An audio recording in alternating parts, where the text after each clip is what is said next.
आपल्या एरियात. तर हे आपलं गवत आहे. फार्म मध्ये आलंय आणि हे सगळं आपलंच रान आहे.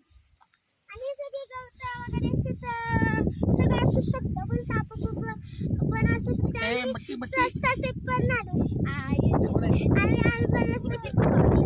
आणि येते बघा. तुम्ही बघू शकता ते तिथे डोंगर पण आहे.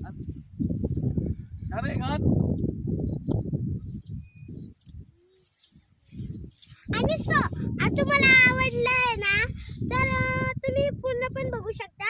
आणि मला हे सगळं बघून झाल्यावर मला सांगा की लाईक आणि शेअर सबस्क्राईब. आणि तुम्हाला कसं वाटले, छान वाटलं असेल तर लाईक करा, सुंदर वाटलं असेल तर सबस्क्राईब करा. ठीक आहे.